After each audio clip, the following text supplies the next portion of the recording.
Bonjour tout le monde, je vous propose aujourd'hui une nouvelle vidéo. J'ai constaté dans mon entourage qu'il y avait encore beaucoup de grippe en ce moment. Donc j'ai décidé de faire une petite vidéo sur la prévention, tout simplement. Alors, je voulais commencer par repréciser certaines choses. Ce n'est pas parce qu'il fait froid qu'on va être malade. Beaucoup de personnes me disent oh là là, ça y est, c'est l'hiver, on va être malade. Non, ce n'est pas parce qu'il fait froid qu'on est malade. Si vous êtes malade, c'est que votre corps ne s'adapte plus aux différents changements, ne s'adapte plus justement à ces températures, à ce manque de soleil, etc. Ce qu'il faut préserver, c'est votre système, c'est votre capacité d'adaptation, votre système nerveux qui vous aide à vous adapter à toutes ces situations. Mais ce n'est certainement pas le froid qui est en cause. Tout stress, alors ce qu'on appelle un stress, encore une fois, petite précision, quand on dit stress, on pense souvent à une situation qui nous énerve ou voilà, qui va nous embêter. Le stress, par définition, c'est pas ça. Le stress, c'est un facteur qui va venir justement solliciter votre capacité d'adaptation, l'adaptation du corps. Donc, tout stress va solliciter votre système nerveux. Donc, le stress, en l'occurrence, ça peut être les changements de température, le froid, ça va être l'humidité, ça va être plein de choses. Voilà. Donc, ce qu'il faut, c'est s'armer, avoir un corps suffisamment fort pour faire face à tout ça. Alors, la première chose, puisque je parle de froid, c'est ne pas s'enfermer à la maison. Même s'il fait froid, il faut surtout pas dire je m'enferme et je reste au chaud. Non, justement, il faut solliciter votre organisme, il faut le mettre à l'épreuve pour que aussi il puisse s'adapter. Et puis, évidemment, aller respirer pour s'oxygéner et éliminer les toxines. Voilà. Ça, j'en avais parlé dans une autre vidéo, donc je ne m'étale pas dessus, mais sortez, allez marcher, allez courir si vous avez envie, voilà, ne restez pas enfermés. La deuxième chose, c'est le repos. En hiver, la nature se met au repos.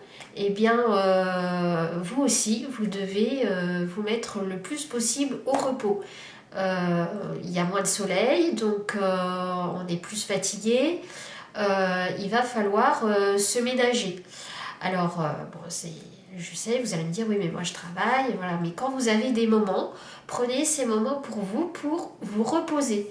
Il est important de mettre votre organisme au repos. Pendant que vous vous reposez, votre organisme se nettoie et se régénère. Donc, c'est très important. Et donc, du coup, le sommeil aussi va être très important sur ce point-là. Alors évidemment, il y a l'alimentation. Qu'est-ce qu'on peut faire pour bien s'armer contre tous les virus qui peuvent survenir? On va utiliser l'alimentation. Alors, on peut favoriser les aliments qui vont contenir de la vitamine D. La vitamine D, c'est la vitamine que le soleil nous permet de fabriquer. Bon là, comme il y en a moins, on va aller la chercher dans l'alimentation. Donc la vitamine D, vous en avez dans le poisson, dans les poissons gras, les maquereaux, les harengs, les sardines, le saumon. Vous en avez dans le jaune d'œuf également. Voilà, donc la vitamine D, c'est un très bon soutien pour le système immunitaire. Quand on parle soutien système immunitaire, on pense aussi à la vitamine C, bien sûr. La vitamine C, vous en avez dans les agrumes, vous en avez dans tous les légumes verts, vous en avez dans les choux. On est en hiver, il faut manger en saison. Dans tous les choux, vous avez de la vitamine C. Très importante aussi en cette période, la vitamine E qui est antioxydante. Donc la vitamine E, vous en avez dans les céréales, dans les œufs, dans les épinards, dans les noix, les noisettes, les amandes. et puis les huiles végétales, dans certaines huiles végétales.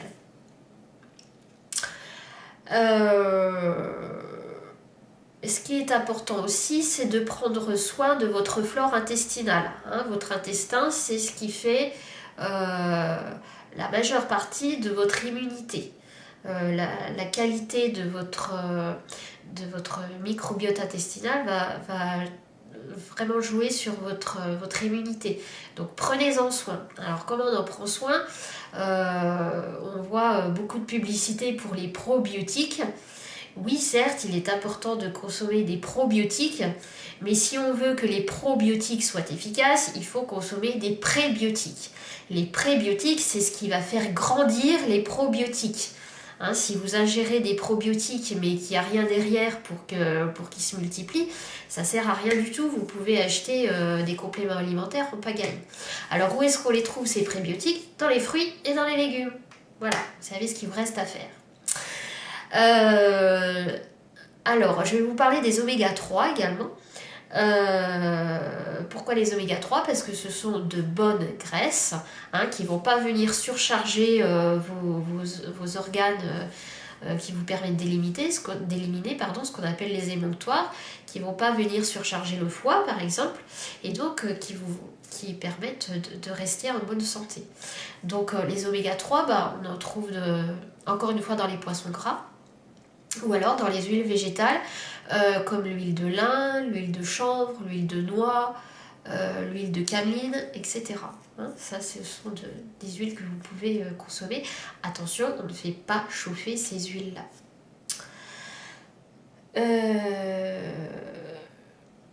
Consommer également du sélénium. Le sélénium est un très bon stimulant pour le système immunitaire. Donc encore une fois, vous allez en trouver dans le poisson, dans les lentilles, dans les haricots blancs, dans les brocolis et dans les noix du Brésil. Voilà. C'est un très bon, les noix du Brésil sont une très bonne source de sélénium.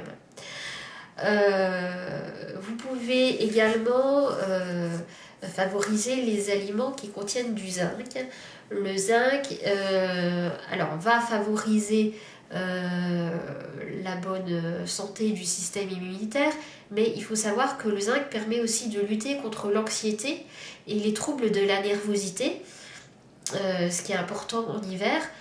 Par exemple, surtout pour les personnes qui sont sensibles aux changements lumineux et qui n'ont pas assez de lumière en hiver, ça peut les aider. Et puis aussi dans le quotidien, pour lutter contre notre rythme de vie, par exemple. Voilà. Donc le zinc, vous allez en trouver dans la viande, dans le poisson, dans le jaune d'œuf et dans les champignons. Vous aurez aussi du zinc dans le pain au levain. Alors je précise bien du pain au levain naturel fait aux farines anciennes. Voilà, notre pain moderne ne vous apportera pas ce zinc et cette qualité de nourriture. Si vous mangez un petit peu de pain, c'est farine ancienne, levain naturel. On en reparlera peut-être dans une autre vidéo d'ailleurs. Et puis aussi, vous pouvez mettre dans vos plats des aromates qui vont vous aider.